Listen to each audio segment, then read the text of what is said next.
Muy buenas tardes a todos. Pues sí, el tiempo pasa rapidísimo. Hemos estado, mi esposa y yo, nuestra hija Salem, que nos ha acompañado en este viaje, muy contentos con todos ustedes. Han sido así, los veo como pajaritos así, recibiendo toda la comida, como esponjitas, ¿verdad?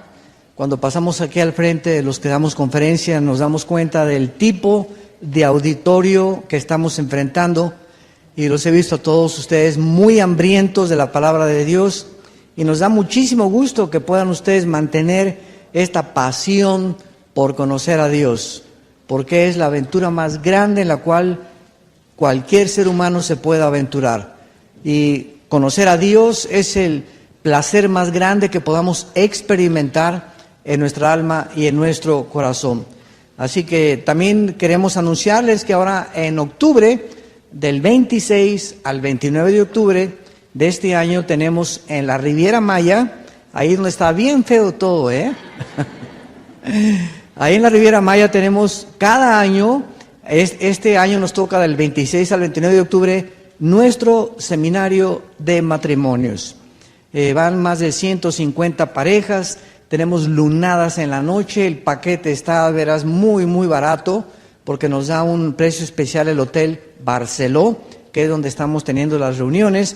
Tenemos lunada en la noche, hay consagración de votos el domingo, y la mayor parte de los matrimonios que estaban ya a punto casi de divorciarse, cuando asisten a estos seminarios, regresan como si fueran a su luna de miel otra vez.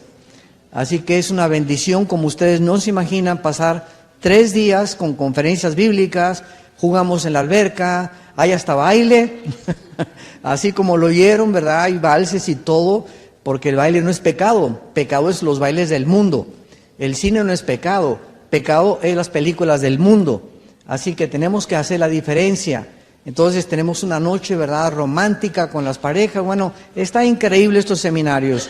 Pueden ustedes inscribirse, ya no hay muchos lugares, en nuestra página de internet, o aquí lo pueden solicitar con el pastor Francisco Méndez, o escribiendo a Vida Nueva para Denver también.org. Muy bien, los que tengan su Biblia en esta noche, en esta tarde, la pueden abrir en el libro de Apocalipsis, capítulo 20. Apocalipsis, capítulo 20.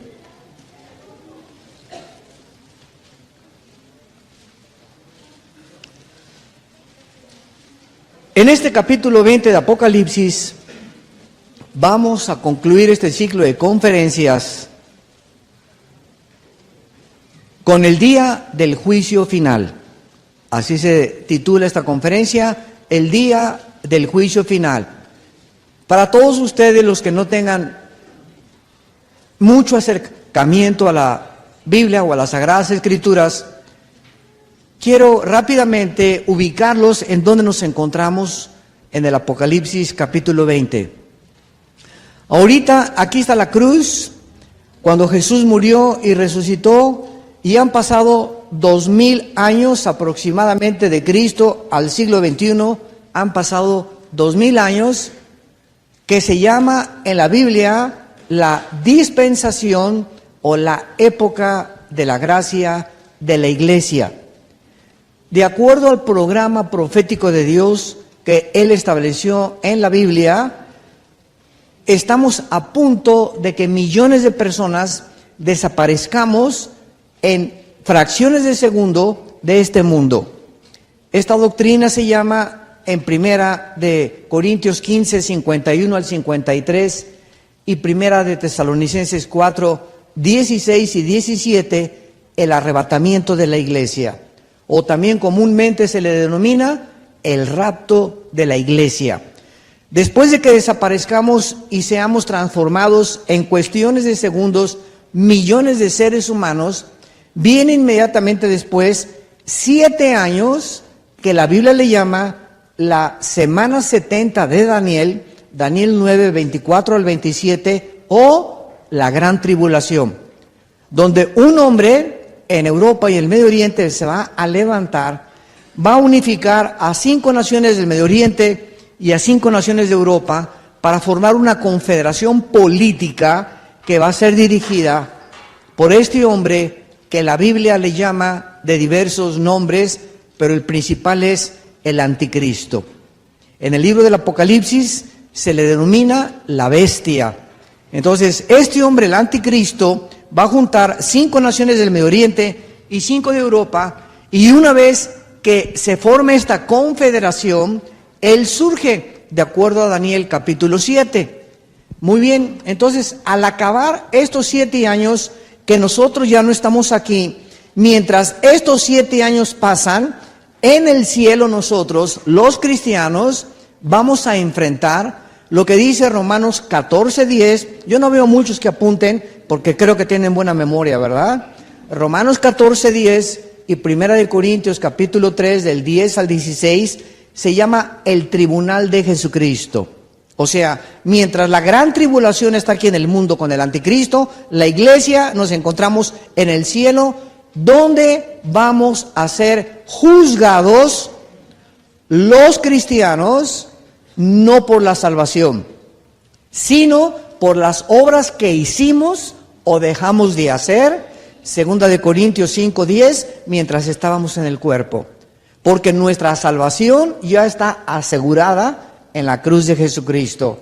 Dice Juan 5:29, cualquiera que oye mi palabra y crea el que me envió, y Juan 5:24, no vendrá condenación, no vendrá a juicio, mas ha pasado de la muerte a la vida. Entonces, vamos a estar en el cielo siendo juzgados y vamos a ir a recibir las recompensas.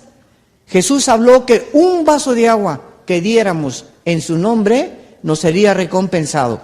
Muy bien, al acabar los 7 años de la tribulación, bajamos con Cristo, Zacarías capítulo 14, Apocalipsis capítulo 19, bajamos con Cristo al mundo a establecer, Apocalipsis 20 es donde estamos, su reino de 1000 años, prometido en 1 Samuel capítulo 7 al rey David y a Salomón. Durante 1000 años van a ser nuestras vacaciones, donde la tierra va a ser no transformada, restaurada, porque todavía en el reino de los 1000 años va a haber pecado, al final va a haber una rebelión, donde Satanás en este tiempo va a ser atado 1000 años, y al final es desatado, e inicia la última rebelión, y el último evento profético en el programa de Dios es el que vamos a tratar en esta tarde, que se llama el juicio final, que se encuentra en Apocalipsis 20, versículo 11 al versículo 15.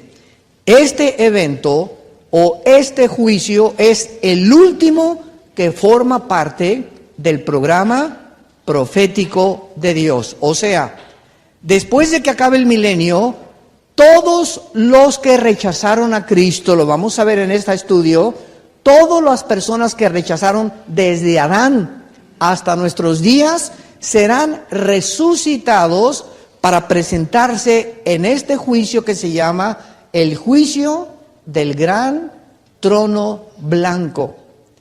Y ahí ellos van a escuchar el veredicto del juez cósmico del universo y de la humanidad, para demostrarles Dios delante de sus santos ángeles y de nosotros, que vamos a formar parte del gran jurado, porque serán lanzados eternamente al lago de fuego. Muy bien, al acabar el milenio y al terminar este juicio, Dios tiene que purificar el universo, porque entonces después de este juicio ya no va a haber pecado en el universo. Va a haber una purificación impresionante en el universo, y entonces Dios creará nuevos cielos y nueva tierra. Y entonces va a bajar la Nueva Jerusalén, que es una ciudad inmensamente grande, que va a estar aquí en este planeta, donde muchos de ustedes y nosotros vamos a habitar. Y después vamos a salir a otras galaxias que Dios va a formar, y vamos a formar parte del gobierno universal de Dios, donde la iglesia, tú y yo, que pertenecemos ahora al cuerpo de Cristo, seremos llamados a gobernar eternamente con el Hijo de Dios. Este programa es increíble, porque ustedes saben que la Biblia todo tiene una preparación. Si tú quieres estudiar, primero vas a ir elementary school o a la escuela primaria, que son en México 6 años. Después pasas a Junior High School o la secundaria. Es otra preparación. Tú no puedes entrar a la Junior High School sin antes estar en la primaria. Entonces ya que pasas Junior High, pasas a High School. Es otra preparación. ¿Para qué preparación? Para entrar a la universidad. Entonces todo en la vida es preparación. Y nosotros nos encontramos en este mundo en una preparación, porque antes de que Dios nos mande a gobernar las galaxias y el universo junto con Él, tú y yo necesitábamos ser probados. Necesitábamos ser preparados.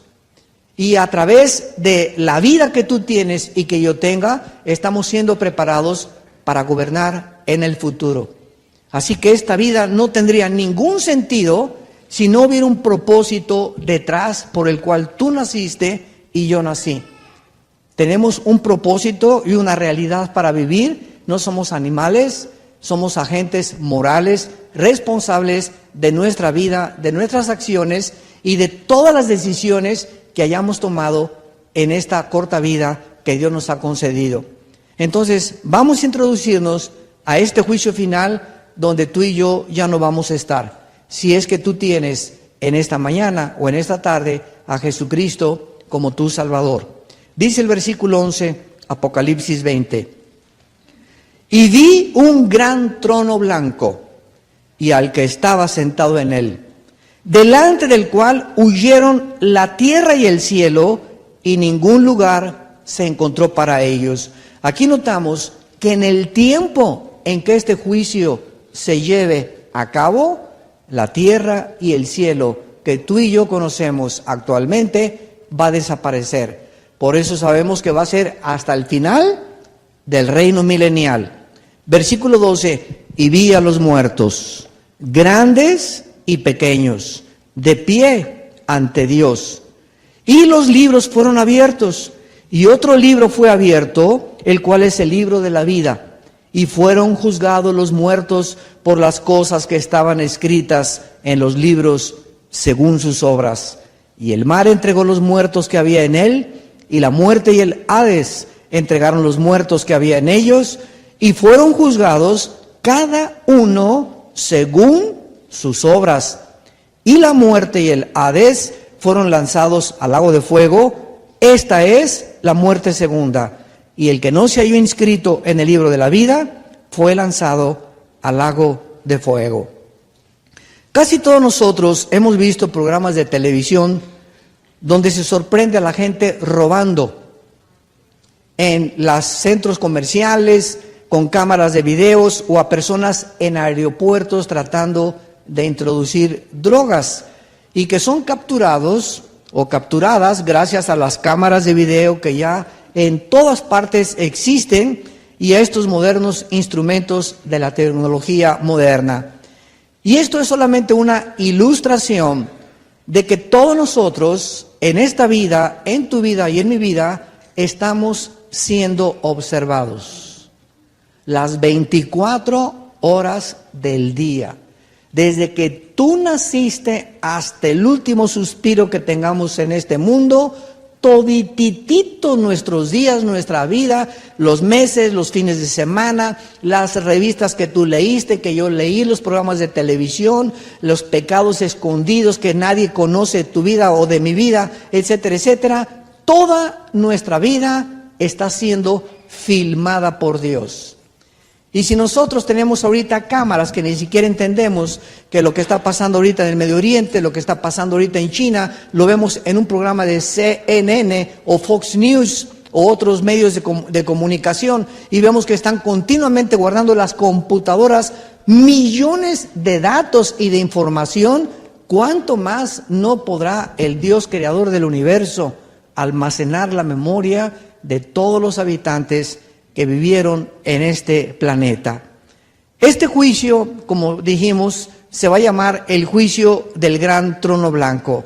Y vamos a ver en primer lugar quiénes son los participantes, quiénes van a estar en este juicio. Y vemos en Juan capítulo 5 que Dios le asignó a Jesucristo ser el juez cuando Jesucristo regresara al mundo.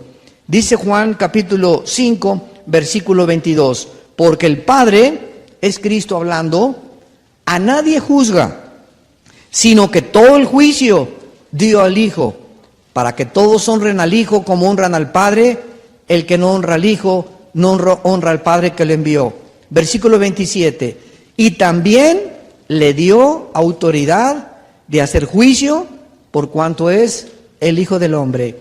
En el libro de los Hechos, el apóstol Pablo, en Hechos capítulo 17, versículo 30, dice así: pero Dios, habiendo pasado por alto los tiempos de esta ignorancia, ahora ordena, manda a todos los hombres en todo lugar que se arrepientan. ¿Por qué? Por cuanto ha establecido un día en el cual juzgará al mundo con justicia por aquel varón, o sea Jesús, a quien designó, dando fe a todos con haberle levantado de los muertos. Vemos pues que en este juicio va a encontrarse Jesús, ya no como el Salvador, ya no como el león de la tribu de Judá, ya no como el Mesías. En este momento, todos los millones de personas que estén enfrente de este juicio, como acabamos de leer, estarán de pie. ¿Por qué estarán de pie? Porque en este momento ya nadie podrá hincarse ni decirle a Dios: ten misericordia de mí. En este juicio se acabó el amor de Dios. Escúchenme con mucho cuidado. Se acabó la gracia, se acabó la misericordia para aquellos que en el tiempo en que Dios nos concedió su gracia, su amor y su misericordia, la rechazaron.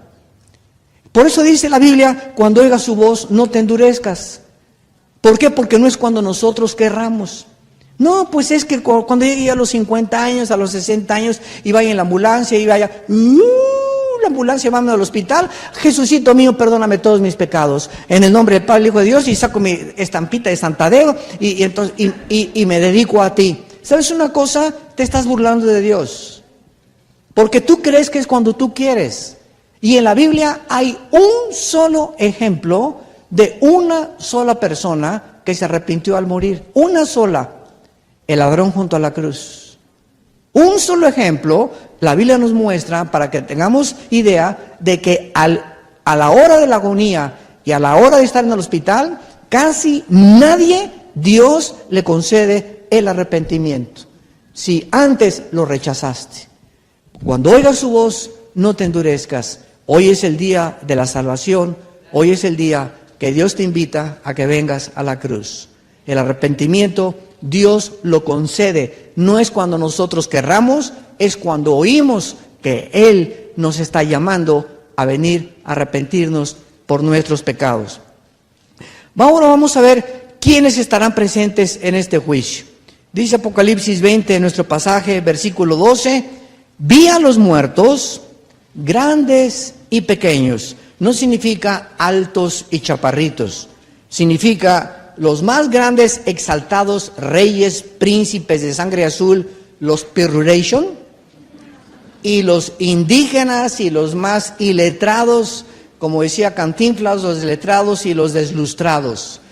Así que en este juicio no va a haber ahí clases sociales, color de piel, no va a haber nadie absolutamente. Todas estas personas, los no creyentes, cuyos nombres no fueron hallados en el libro de la vida. En este juicio, repito, nosotros ya no vamos a estar aquí, porque cuando tú recibes a Cristo como tu Señor y como tu Salvador, en ese momento Él en la cruz pagó lo que tú y yo no podíamos pagar. Pero aquellos que le rechazaron y que no quisieron aceptar el pago que Dios nos ofrece, ahora que estás vivo, en esta tarde que estás vivo, con salud, con tus capacidades cognitivas e intelectuales y mentales completamente lúcidas, si tú no aceptas este regalo en esta tarde, será tal vez demasiado tarde el día de mañana. Hoy es el día aceptable, hoy es cuando Dios te dice: ven y arrepiéntate de tus pecados. En segundo lugar, ¿qué propósitos tendrá Dios con este juicio al final del tiempo? En primer lugar, purgar el universo, como ya lo vimos.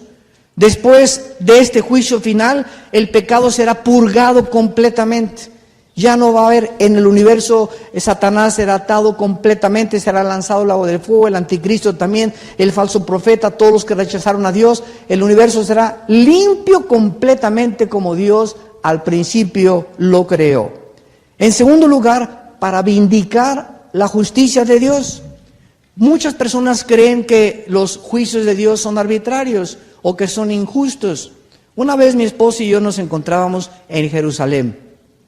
Cuando íbamos allá, hace 4 o 5 años, un grupo de personas, éramos como 300 personas que llevamos de México y de otros lugares, y estábamos en el Museo del Holocausto, mi esposa y yo, y en el Museo del Holocausto te muestran todo lo que los nazis hicieron en la Segunda Guerra Mundial.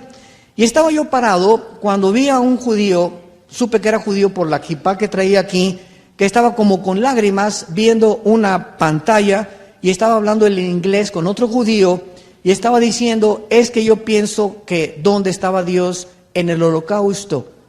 Cuando Hitler mató a 6 millones de judíos, le estaba preguntando ¿dónde estaba Dios? Y entonces el otro le contestó, yo por eso no creo en Dios. Porque ¿dónde estaba Dios en el Holocausto? ¿Por qué permitió matar a 6 millones de judíos? Entonces yo oí esta conversación, me acerqué a esta pareja, eran 2 varones ya grandes de edad, y les dije, ¿me permiten ustedes darles algún comentario? Se voltearon y me vieron y me dijeron, adelante. Y le dije, ¿sabe una cosa? Es muy importante creer en Dios, porque ustedes, como la conversación que acabo de oír, no tienen ninguna esperanza de la justicia divina. Y entonces todos estos nazis, estos sinvergüenzas, estos monstruos que hicieron y devastaron, ¿verdad? Millones de personas nunca serán castigadas. Qué lindos, ¿verdad? Vivieron y se divirtieron y gozaron y acabó la Segunda Guerra Mundial, se murieron y ninguno fue juzgado ya.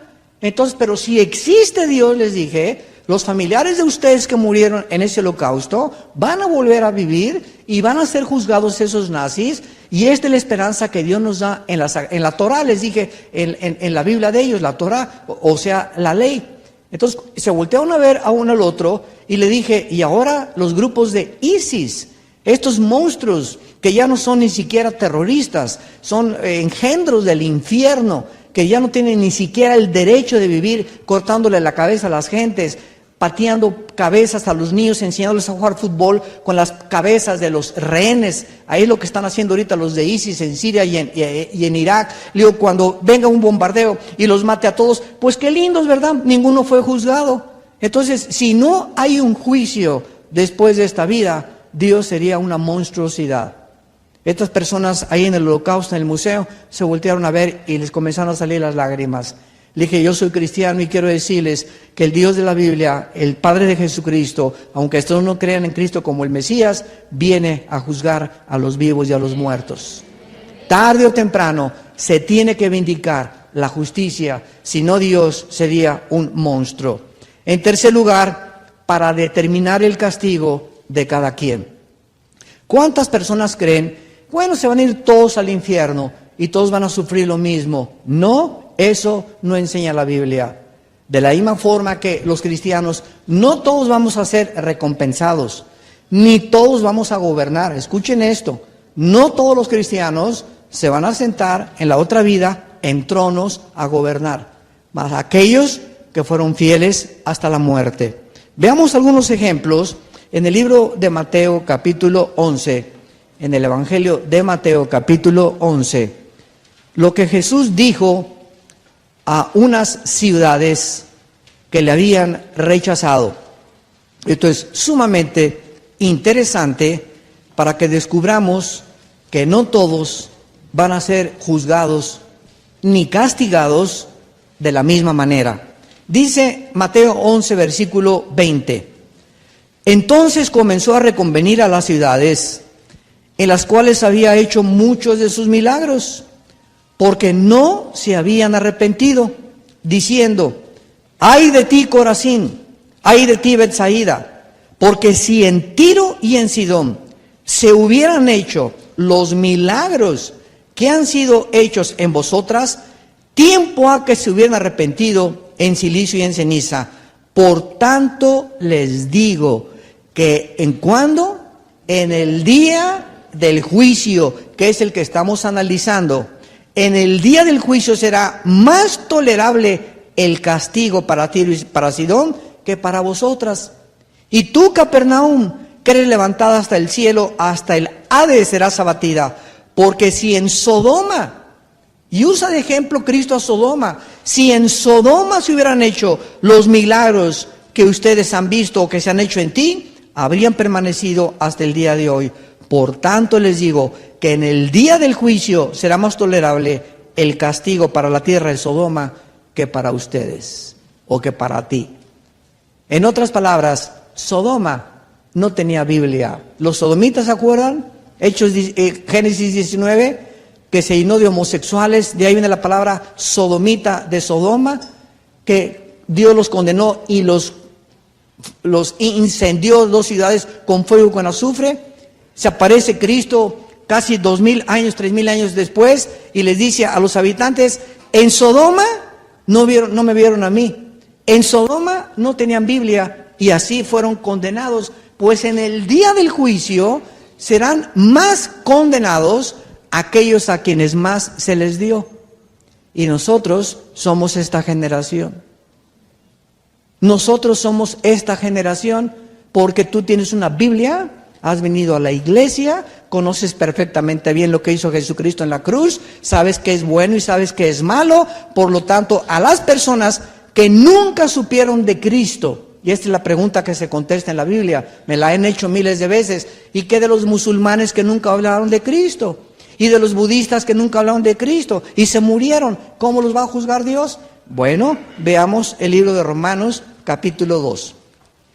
La Biblia nos responde todas estas interrogantes y cuestionamientos para que no tengamos duda de que el Dios de la Biblia es un Dios justo. Él no podía hacer ni condenar a nadie que no lo merezca. Entonces, si tu abuelita se murió y nunca le hablaron de Cristo, no te preocupes, tú no eres Dios. Mi papá, me acuerdo, el papá de nosotros, pertenecíamos a la religión popular. Mi papá traía el cordón de San Francisco y era de misa a la semana y nos llevaban a la iglesia. A mí casi me convencen por estudiar en colegios lasallistas de ser cura o ser sacerdote católico. Me decepciono en la religión cuando era joven. Me doy cuenta, ¿verdad?, que no tenía las respuestas que yo buscaba. Y entonces hay cantidad de personas que son ignorantes y que no han tenido la oportunidad que tú y que yo hemos tenido. Y dice Romanos capítulo 2, versículo 12. Porque todos los que sin ley han pecado, sin ley también perecerán. Y todos los que bajo la ley han pecado, por la ley serán juzgados. Dejen explicarles esto. La ley es la Biblia. Muy bien, vamos a detenernos y explicarles esto. Quiero que se los graben muy bien. Van a haber muchas personas en la vida que conocieron la Biblia. Tú y yo formamos parte de ese grupo. Y va a haber muchas personas, musulmanes, budistas, hindúes, o no sé, ¿verdad?, salvajes, aztecas, tlaxcaltecas, mayas, lo que tú me quieras mencionar, que nunca conocieron la Biblia. Muy bien, entonces, los que fuimos y conocimos la Biblia nos va a juzgar. Jesús dijo: mis palabras los juzgarán. Y los que jamás oyeron de la Biblia, vamos a ver ¿cómo van a ser juzgados? Van a morir sin conocer la Biblia y vamos a ver cómo los va a juzgar Dios. Dice el versículo 13: porque no son los oidores de la ley los justos ante Dios, sino los hacedores de la ley serán justificados. Porque cuando los gentiles, o sea, los gentiles aquí son las personas que nunca oyeron de Dios, ni de la Biblia, ni de Cristo tampoco. Cuando los gentiles que no tienen ley hacen por naturaleza lo que es de la ley, estos, aunque no tengan ley, son ley para sí mismos, mostrando la obra de la ley escrita en sus corazones, dando testimonio su conciencia y acusándoles o defendiéndoles sus razonamientos. Muy bien, llega el día del juicio, pásenle para acá a los que mucho los di, a los que supieron perfectamente bien lo que hice en la cruz. pónganse aquí del lado derecho los que nunca hicieron ni conocieron la palabra de Dios. ¿Qué método va a usar Dios para juzgar a los que murieron sin conocer la Biblia ni a Cristo? Va a usar sus conciencias. No hay un solo ser humano, por más salvaje que haya nacido, que no sepa que matar es malo. Que no sepa que meterse con la esposa del jefe de la tribu, de otra tribu, es adulterio. Que no sepa que meterse a la cabaña o a algún lugar y robarle a alguien de otra familia, de la tribu, o por más salvaje que sea, es robar. Tenemos una conciencia que sabemos perfectamente bien las cosas que nos llevan a hacer las cosas que no debemos hacer. Entonces no nos preocupemos, porque dice el versículo 16, en el día que Dios juzgará por Jesucristo los secretos de los hombres conforme a mi evangelio. Mi papá, por ejemplo, cuando se murió nuestro padre en 1970, mi hermano y yo nos decíamos, ¿dónde estará? Oye, ¿tú supiste algún día si alguien le habló de la Biblia? Pues no lo sabemos. Y ahora sí que, como dijo don Teofilito, y así nos vamos a quedar, ¿verdad? ¿Por qué? Porque nunca sabemos, no conocemos el corazón de la gente. Descansemos en paz. Padre, eres un Dios sabio, y sabemos que mi Padre, si no te conoció y no conoció lo que nosotros conocimos de ti, su conciencia te va a dar testimonio y tú te vas a encargar de él, pero Dios no va a condenar a nadie que no lo merezca. Así que no te preocupes por los que no conocen, preocúpate por ti que conoces la palabra de Dios en esta tarde, y que Dios te llama en esta tarde a arrepentirte de tus pecados. Regresamos al Apocalipsis y vemos entonces que va a haber grados de castigos. No todos en el infierno van a sufrir igual, no todos en la eternidad van a sufrir igual, lo mismo que nosotros, los que seamos premiados, no todos los cristianos recibiremos los mismos premios que los demás. Vean ustedes aquí mismo en Apocalipsis 20, versículo 4. Y vi tronos, y se sentaron sobre ellos los que recibieron la facultad de juzgar. Y vi las almas de los decapitados por causa del testimonio y por la palabra de Jesús, los que no habían adorado a la bestia ni a su imagen, y que no recibieron la marca de sus frentes ni en sus manos, y vivieron y reinaron con Cristo 1000 años. Vean ustedes, el apóstol Juan ve hace 2000 años tronos, y él menciona, vi a los que recibieron la facultad de sentarse en ellos. Y está hablando de los cristianos. No todos los cristianos van a tener las mismas recompensas en la otra vida. Por eso dice en primera de Corintios 15, 58, estad firmes y constantes en la obra del Señor, sabiendo que no es en vano lo que hacemos por su nombre. No es en vano hacer lo que hacemos por causa de Cristo. No es en vano sufrir por Cristo. No es en vano hacer buenas obras por Cristo. No es en vano ser santo en toda nuestra manera de vivir. No es en vano. Aunque el mundo te diga otra cosa, que el que no tranza no avanza, y que aquí la risa y el éxito y el dinero es lo máximo, es una mentira. Es una cortina de humo para escondernos la realidad de lo que se encuentra detrás de esta vida. El apóstol Pablo en Romanos 8:28 dice, porque tengo presente que las aflicciones, los problemas, las traiciones, las preocupaciones y todas las decepciones y desilusiones que tuve en este mundo, ni siquiera se van a comparar con las glorias que se han de manifestar en la otra vida. Así que esa es la forma en la que el libro de Hebreos, también capítulo 12, describe a todos los testigos de Dios. Dice que se sostuvieron viendo al invisible. Moisés era hijo de la hija de Faraón. Si hubiera muerto de Faraón, Moisés hubiera subido a ser el Faraón de Egipto. Imagínense nada más. Y Moisés dice, Hebreos capítulo 12, versículo 25 en adelante, que Moisés considera mucho mejor irse a sufrir con su pueblo al desierto que gozar de los deleites temporales del pecado. Cuando el diablo agarra y ataca a Cristo, lo agarra y lo sube a una cima y le dice a Cristo, mira nada más Las Vegas, mira nada más cuántas chamacas tan lindas hay, mira cuánto dinero, mira cuánto oro, mira cuánto placer, mira todo lo que te puedo ofrecer si te hincas y me adoras. Y Cristo le dice, ¿verdad? Adorarás al Señor con todo tu corazón y con toda tu alma. El diablo quería que Cristo se brincara a la cruz, quería que recibiera antes lo que Dios le dio a Cristo después. No podemos reinar con Cristo si antes no sufrimos con Él. Si tú te quieres brincar la cruz y recibir y disfrutar esta vida, dice Cristo en Marcos capítulo 8, no te preocupes. Si quieres salvar tu vida, la vas a perder. Pero si tú la pierdes por causa de mí, la vas a salvar. Entonces, si tú quieres ahorita tener lo mejor de este mundo y no quieres reinar conmigo, hazlo. Pero ¿de qué te va a servir ganar el mundo si perdiste tu alma? Y esta es la luz a la cual debemos de vivir, a la luz de la eternidad.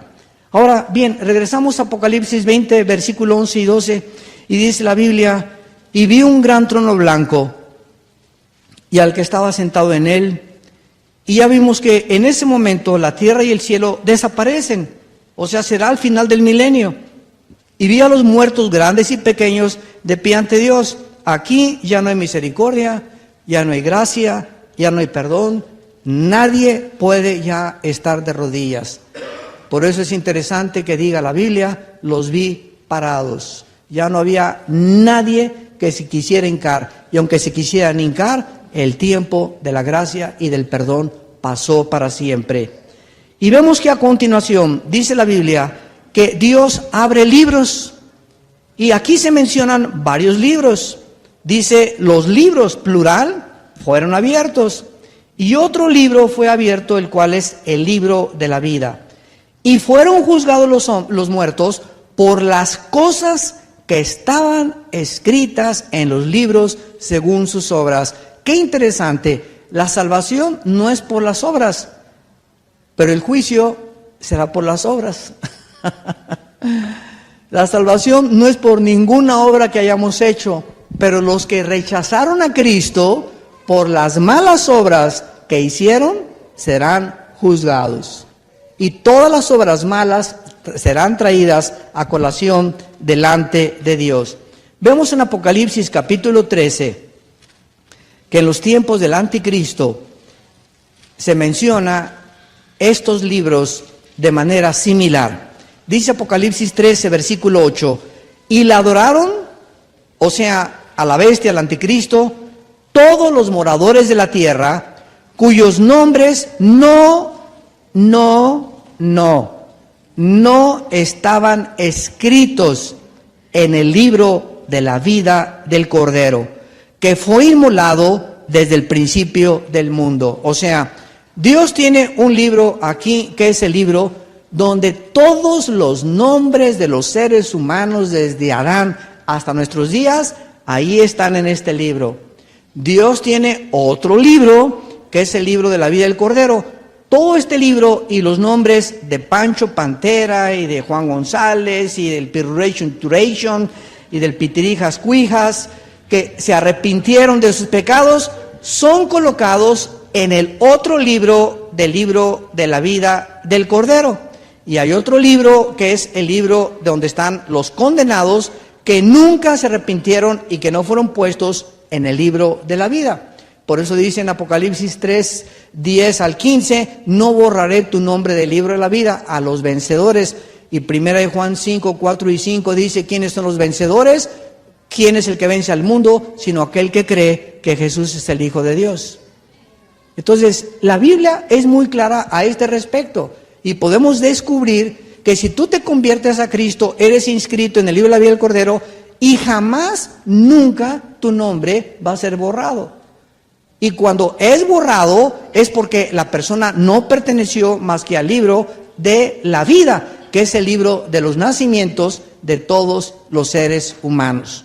Esto es muy importante para que podamos entender de qué forma se va a caracterizar el juicio de Dios. Y regresamos a Apocalipsis 20 y dice a continuación, todos estos seres humanos que han muerto en el mar, los que murieron en naufragio, se los comió los tiburones, etcétera, etcétera. En los tiempos de los piratas que morían por miles en las conquistas de los mares en Europa, en el Mediterráneo, el mar entregó los muertos que había en él. Y la muerte y el Hades entregaron los muertos que había en ellos. El Hades es el infierno.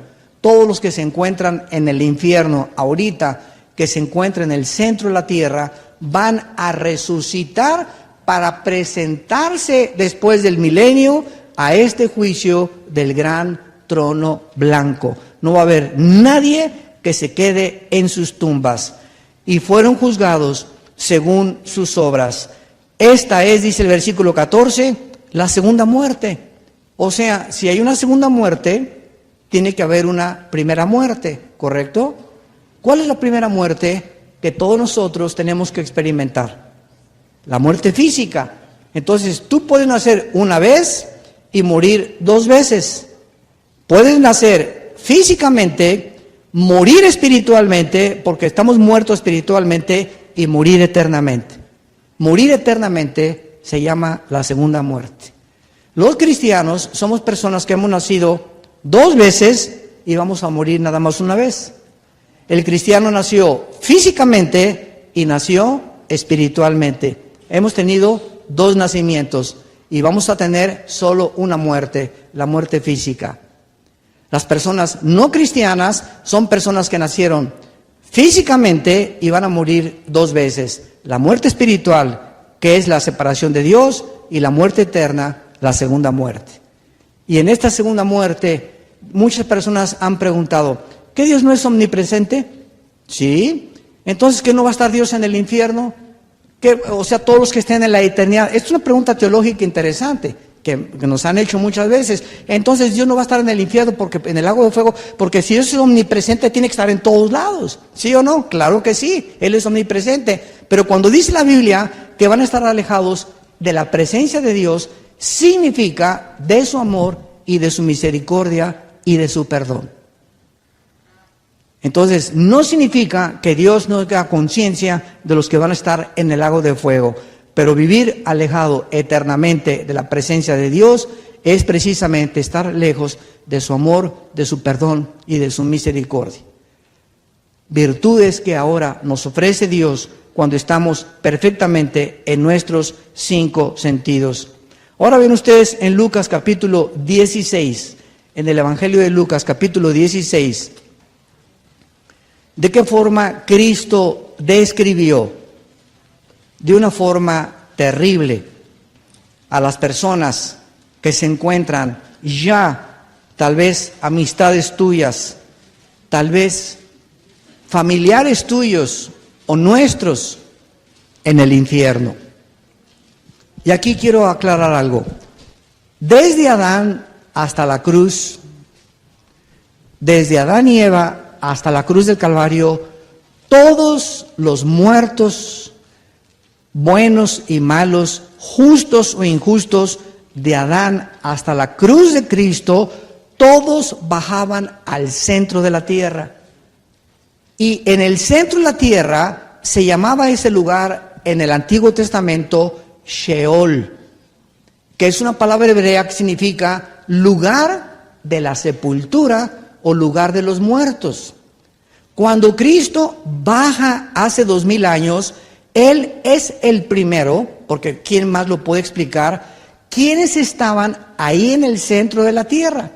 Y Cristo ahorita en Lucas 16, lo vamos a ver, dice que el Sheol, que se tradujo Hades, con H, o sea, muchos dicen Hades, estaba dividido entre el paraíso y el seno de Abraham y el Gena, que es la palabra griega para infierno. Entonces, Cristo nos corre las cortinas y esto no estaba en el Antiguo Testamento. Él lo viene a revelar y a corrernos las cortinas y a mostrarnos que ese lugar donde bajaban todos los muertos, desde Adán, los buenos y los malos, estaban los buenos en el seno de Abraham o de un lado y los otros del otro lado. Veamos la historia. Versículo 19, Lucas 16. Había un hombre rico que se vestía de púrpura y de lino fino y hacía cada día banquete con esplendidez. Había también un mendigo llamado Lázaro, que estaba echado a las puertas de aquel lleno de llagas, y ansiaba saciarse de las migajas que caían de la mesa del rico, y aún los perros venían y le lamían las llagas. Aconteció que murió el mendigo y fue llevado por los ángeles al seno de Abraham, y murió también el rico y fue sepultado. Y en el Hades alzó sus ojos estando en tormentos, y vio de lejos a Abraham y a Lázaro en su seno. Vean esto, dos hombres, y esto no es una parábola, esto es una historia real. ¿Por qué? Porque los personajes son reales. Las parábolas son ejemplos terrenales o celestiales de cosas terrenales o viceversa. Aquí hay dos hombres, un rico, y no porque era rico, y un pobre mendigo. Y el rico está aquí, y las personas que siempre explotan, dictadores, se burlan, oprimen al prójimo, oprimen a su esposa, la tratan como esclava a la esposa. No necesitas ser rico para estar creyendo que eres superior a alguien. Todos los que se sientan superiores a alguien y han oprimido y humillado a las personas son los que representa el rico. Y aquí está el mendigo, que sufre en esta vida la opresión de los que están siempre arriba de ellos. Sin embargo, a la hora de la muerte se invierten las posiciones. Los que están acá y que oprimieron dictadores y ISIS y nazis y fascistas y comunistas y criminales y violencia y secuestradores, ¿verdad? Se van a invertir los papeles. Y ahí, en la otra vida, los que estaban abajo serán puestos arriba. Y dice la Biblia que ahí en el Hades estaban sufriendo. Versículo 24. Entonces él, o sea, el rico, le dijo: Padre Abraham, ten misericordia de mí, y envía a Lázaro para que moje la punta de su dedo en agua y refresque mi lengua, porque estoy atormentado en esta llama. Quiero que vean ustedes, las personas que se encuentran ahorita en el infierno tienen ojos. ¿Vio Abraham? Tienen sed. Mantienen los gustos, el paladar y las glándulas gustativas que teníamos nosotros aquí. Y tienen y experimentan el sentimiento del hambre y de la sed estando muertos ahí en el infierno. No son como fantomas o como Gasparín el fantasma, ¿verdad? Que son nada más, no. Ahí tienen un cuerpo que está sujeto a todas estas condiciones, para que entendamos de qué forma, aquí ahorita lo vamos a ver, que estas personas siguen en el centro de la tierra y serán resucitadas hasta el día del juicio que estamos estudiando. Y dice a continuación el versículo 25, pero Abraham le dijo: hijo, acuérdate, o sea, las personas que están en el infierno ahorita tienen memoria, tienen sentimientos, saben perfectamente bien lo que hicieron, recuerdan las cosas y mantienen el registro de su mente inconsciente y de su memoria en el infierno. Abraham le dijo: acuérdate que recibiste tus bienes en tu vida y Lázaro también males, pero ahora este es congelado aquí y tú atormentado. Además de todo esto, una gran cima está puesta entre nosotros, y ustedes, de manera que los que quisieran pasar de aquí a vosotros, no pueden ni de aquí para allá. Versículo 27, entonces le dijo: te ruego, pues, Padre, que lo envíes ahí a Denver, a la casa de mi familia. Manda a alguien, por el amor de Dios, a la casa de mi familia, porque tengo 5 hermanos, para que alguien les hable de Cristo, para que alguien les diga lo que hizo Jesús en la cruz, a fin de que no vengan ellos también a este lugar de tormento. Los que están en el infierno ahorita, tal vez son familiares tuyos o amistades tuyos, están desesperados porque alguien aquí en el mundo les pueda dar testimonio a sus familiares, a sus amistades, que no bajen a este lugar de tormento y de terribles sufrimientos. ¿Por qué? Porque es algo completamente real. Y estamos aquí nosotros, ja, ja, ja, jo, jo, ji, ji, ji, ji, y muchos hasta se burlan del infierno, pero estas palabras son fieles y verdaderas, son de Jesucristo, el Hijo de Dios. Y vean a ustedes a continuación lo que pasó. Versículo 29, y Abraham le dijo: a Moisés y a los profetas tienen, óiganlos. Él entonces dijo: no, padre Abraham, pero si alguno fuere de entre ellos, de entre los muertos, se arrepentirán. O sea, que alguien se les aparezca en la noche a mi papá y le jale los pies. Y que le diga: soy la muerte, arrepiéntete. O que alguien vea un milagro, mándales un ángel. Y Abraham le dice: ¿sabes una cosa? Escucha muy bien. Nadie por milagro se va a convertir. No hay ninguna. ¿Por qué? Porque la fe es por el oír, no es por ver. La fe es por el oír y el oír por la palabra de Dios. Mucha gente me ha encontrado: no, si veo un paralítico que se para ahorita, mira, o que traigan un paralítico que tiene 20 años y ahorita aquí se levanta en medio de todos. ¿Qué produce? De veras, me afectan mis emociones, me afectan mis sentimientos. Pregunta: ¿cuánto tiempo mis emociones y sentimientos van a permanecer exaltados? ¿3 días? ¿5 días? ¿Una semana? A la semana ya se me olvidó. ¿Por qué? Porque lo que nos hace renacer es la palabra y la simiente incorruptible de la Biblia.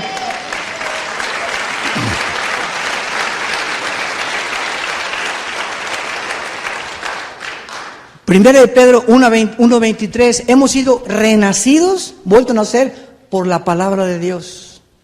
Si no entra la palabra de Dios y produce la regeneración interna de la naturaleza caída con la cual nacimos, no es cierto que los milagros te puedan convencer. No es cierto. A Moisés y a los profetas óiganlos. Él entonces dijo: no, padre Abraham, pero si alguno fuera entre los muertos se arrepentirán. Mas Abraham le dijo: si no oyen a Moisés y a los profetas, o sea, a la Biblia, si no oyen a la Biblia, tampoco se persuadirán, aunque alguno se levante de los muertos. Por eso Jesús dijo: bienaventurados los que nunca han visto y han creído, le dijo a Tomás. Y ahorita las iglesias están llenas. Si tú quieres llenar un estadio, anuncia sanidades. ¿Por qué? Porque el que no está enfermo de los juanetes, le duele el oído, tiene caspa, tiene piojos en la cabeza, o le duele la panza, ¿verdad? Pero ¿quién no tiene alguna insuficiencia renal, insuficiencia gastrointestinal, etcétera, etcétera? Y llegan ahí, ¿verdad? Y se comienzan a manejar a las masas a través de la vista y de lo que ven. Y entonces, si no se mantienen después de cristianos viendo, se desinflan, porque nunca quieren ser sostenidos por la palabra de Dios, sino por lo que ven, por lo que experimentan. Yo he ido a iglesias donde me dicen: es que quiero sentir, si no tiembla el púlpito, yo tengo que sentir al Espíritu Santo, hermano. Y aquí se siente, espérame tantito, no es por sentimientos. A lo mejor el que te está haciendo como alambre eléctrico es un demonio que traes ahí dentro. Esta es la condición del cristianismo del siglo XXI. Hay personas, ¿verdad?, en la iglesia, a veces que tenemos gente, comienzan como alambres eléctricos, y yo les digo a la seguridad: ve y dale un zape en la cabeza a esa persona para que se aplaque y ya se calme. ¿Qué Espíritu Santo ni qué Espíritu Santo? Dice en 1 Corintios 14 que el Espíritu Santo, ¿verdad?, no hace nada sin que nosotros en nuestra mente racional lo podamos atravesar y permitir, ¿verdad? Él no viene a quitarnos la razón, ni a hacernos locuras, ni a hacernos tonterías. Esas son cosas que no existen en la Biblia, pero que la gente necesita hacer algo, porque si no leo la palabra y no me disipulo, si no siento a Dios, no puedo creer. Fíjate nada más que fuéramos dependiendo de los sentimientos y emociones y no de la fe. Y es la fe, el justo por la fe vivirá. Y esta es la forma, regresamos a Apocalipsis capítulo 20, en la que dice la Biblia: fueron juzgados los muertos según sus obras, fueron lanzados al lago de fuego, y ahí experimentarán eternamente la condenación eterna y el juicio de Dios. Todos los seres humanos, algún día, damas y caballeros que nos visitan, santos de Dios, tú y yo vamos a ser juzgados. La diferencia entre el cristiano y el no cristiano es que nosotros ya fuimos en la cruz juzgados por Cristo. Él ya pagó. Ya no tenemos que presentarnos otra vez para ser juzgados de algo que Él pagó en lugar de nosotros. Y ese es el regalo, el mensaje que Dios te da en esta tarde. No tienes que hacer nada más que creer en lo que Él hizo en tu lugar en una cruz. ¡Qué mensaje más glorioso! Que si tú sales por esta puerta ahorita, una embolia cerebral, un paro cardíaco, un accidente de tránsito, no hay nadie que nos esté oyendo ahorita que tenga la garantía de amanecer mañana. Nadie. Porque nuestra vida pende en un hilo y la Biblia dice, arrepiéntete ahorita que tú estás escuchando este mensaje. ¿Quieres saber si eres cristiano? Contesta las preguntas que te voy a hacer. Número 1, ¿tienes deseos de leer diario la Biblia? No me contesten. Dios te está oyendo. Hazte este examen rápido de estas preguntas que te voy a hacer. ¿Tienes el deseo de leer la Biblia diario? Un niño cuando nace, ¿qué hace? Pegarse al pecho de la mamá, porque ya trae dentro de él la tendencia, ¿verdad?, a que mientras se pegue al pecho de la mamá, ya no chilla y se pone a dormir. Y chupa y duerme. Y chupa y duerme. Esa es la vida de un bebé y es la vida del que nace el cristiano nuevo. El cristiano nuevo nace inmediatamente con un deseo, porque nació de nuevo, de comenzar a leer la Biblia. Y tienes la paz. Y tienes la paz. Si no tienes ese deseo, como tienes la sed y como tienes el hambre física por la Biblia, no te engañes. No tienes la vida espiritual. Por eso lees el Calimán. Número 2, ¿tienes un diario de devocional con Jesús? ¿Ya has establecido una disciplina de levantarte en la mañana, no sé, a las 6, a las 4, a las 5, etcétera, etcétera, donde antes de trabajar, antes de la escuela, 5, 10, 15 minutos abras los salmos, proverbios, ores, porque la oración es la palabra que comienza a salir de la persona convertida, donde comenzamos a practicar con Dios. Oración no es repetir oraciones como perico, memorizadas. Padre nuestro que estás en el cielo, Santa María, Madre de Dios, son oraciones memorizadas. La oración es platicar con Dios. El que es nuevo en Cristo, ahorita sale a la comida, no sé dónde vas a ir a comer, agarras a tu esposa, a tus hijos, Padre, en el nombre de Jesús. Nunca lo habíamos hecho, Padre. Te damos gracias por estos frijolitos, por estos totopitos, por estas tortillas de harina, por estas tlayudas de Oaxaca, Señor. Gracias, te alabamos y te bendecimos en el nombre de Jesús. Te acuestas antes de irte a la cama, ya te ve la televisión, Padre, gracias que has cuidado mi vida, y comienzas a desarrollar una vida de platicar con Dios, y comienzas a hacerte amigo de Dios, y comienza a formar parte de tu vida la oración. Te levantas orando, manejas orando, etcétera, etcétera. ¿Tienes tú esa experiencia diaria con Dios, de orar y platicar con Él? Número 3, ¿tienes el deseo de hablarle de Cristo a alguien? ¿O desde que te convertiste a nadie le has compartido a Jesús? A tus amigos, hoy quiero hablarte, ¿sabes lo que hizo Jesús en la vida? Mira, hay muchas cosas que no te puedo explicar. Yo me acuerdo cuando me convertí que la gente me preguntaba, oye, nadie había creído porque fui tan terrible que nadie creyó que me había convertido. Y me decían mis amigos, oye, ¿es cierto que Cristo? Y le decía, mira, no sé nada, lo único que te puedo explicar es que Jesús vive. El único que les decía yo a la gente, Jesús vive dentro de mí. ¿Quieres saber más? Vénganse conmigo. Los invitaba a que vinieran a la iglesia donde yo asistía para que pudieran oír el evangelio. Pero yo les decía, Jesús entró a mi vida. No lo puedo explicar, pero Él vive dentro de mi vida. Y si tú no compartes a Cristo y no hablas de Cristo a tus amigos y amigas, ¿qué dice Hechos 1:8? ¿Me serán testigos? ¿Cuándo? ¿Cuando hablan en lenguas? No, para nada. Cuando el Espíritu Santo venga y me serán testigos. La evidencia no son las lenguas. La evidencia de un cristiano que tiene el Espíritu Santo y el bautismo del Espíritu Santo es que habla de Cristo. Tú no puedes hablar de Cristo a nadie, te da vergüenza, no sabes ni qué, te tartamudeas, se te atraviesa. ¿Por qué? Porque no tienes al Espíritu Santo. Si tú tienes al Espíritu Santo, eres testigo de Jesucristo. Si tú no tienes ganas ni compartes nada de Cristo, eres religioso, pero no tienes a Jesucristo. En cuarto lugar, desde que te convertiste, ¿tienes el deseo de tener amistades cristianas o sigues saliendo con tus amistades del mundo?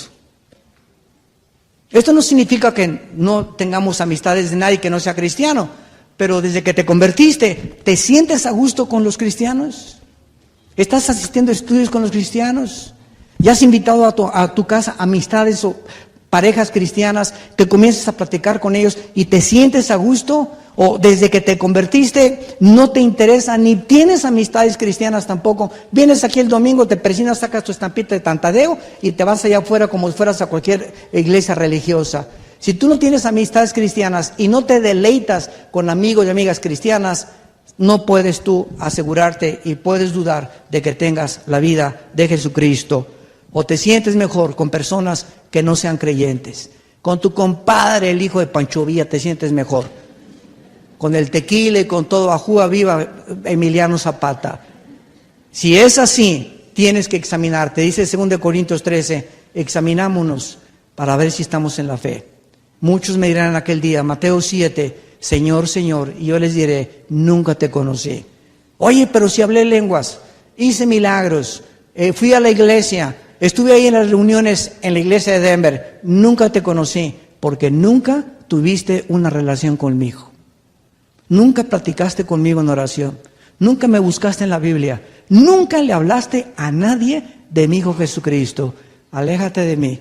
Dices tú que eres, pero no eres, porque por nuestras obras demostraremos que nuestra fe es verdadera. Te damos gracias, Señor, por tu palabra en esta tarde. Te damos gracias, Señor, porque la evidencia del juicio que viene es innegable. Todos los seres humanos, de todas las épocas en las que este mundo ha existido, serán levantados algún día para rendirte cuentas de todo lo que hicimos mientras estábamos en el cuerpo. Esta es la razón por la cual se nos manda que vivamos en santidad, que se invocamos por Padre a aquel que sin acepción de personas juzga a todos según sus obras. Conduzcámonos en el temor de Dios durante todo este tiempo de nuestra peregrinación, porque simplemente somos peregrinos, pasamos como pasajeros temporales por este mundo, y la vida se va rapidísimo y algún día entregaremos cuentas de todo lo que tú nos diste, de todas las bendiciones que recibimos, para bien o para mal. Por eso Pablo, antes de morir, estando en la víspera de ser echado tal vez a los leones en el circo romano, la última carta que le escribió a Timoteo fue la siguiente, y le dijo: Timoteo, he peleado la buena batalla de la fe, he echado mano de la vida eterna, estoy seguro, muero en paz, porque Dios me tiene guardada la corona de la vida, la cual le dará a todos los que amen su venida.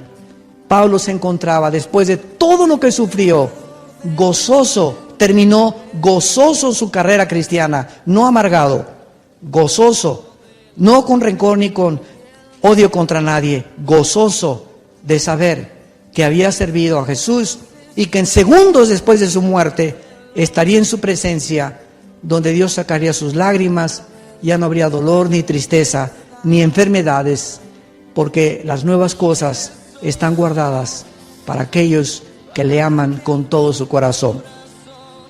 En esta tarde, antes de despedirnos, yo quiero invitarte a muchos de ustedes que vengan a la cruz.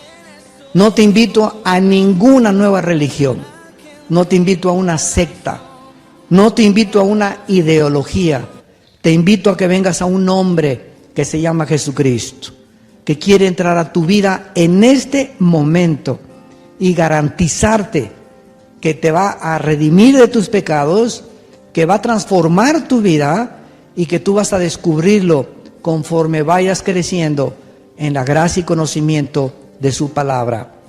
¿Qué tengo que hacer?, me preguntarás. Dile estas palabras con todo tu corazón. ahí en el silencio de tu alma: Señor mío y Dios mío, te pido perdón por mis pecados.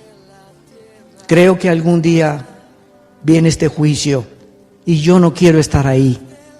Quiero en este momento ser perdonado, porque creo que en esa cruz, con tu sangre preciosa, me lavas de todo mi pasado. No importa qué borrascoso sea mi pasado, ni cuántos pecados haya hecho, tu cruz bastó, y tu muerte para presentarme delante de ti como una persona que jamás hubiera pecado. Preciosa gracia, Señor Jesús. Creo que a los 3 días resucitaste de los muertos, y te pido en este momento que entres a mi corazón como mi Señor y mi Salvador. Te recibo, Jesús, con todas las fuerzas de mi alma, y te doy las gracias por tan grande amor, y salir yo en esta tarde asegurado, confirmado, que nunca vendré a condenación, mas he pasado de la muerte a la vida. En el nombre de Jesús. Amén. Amén y amén.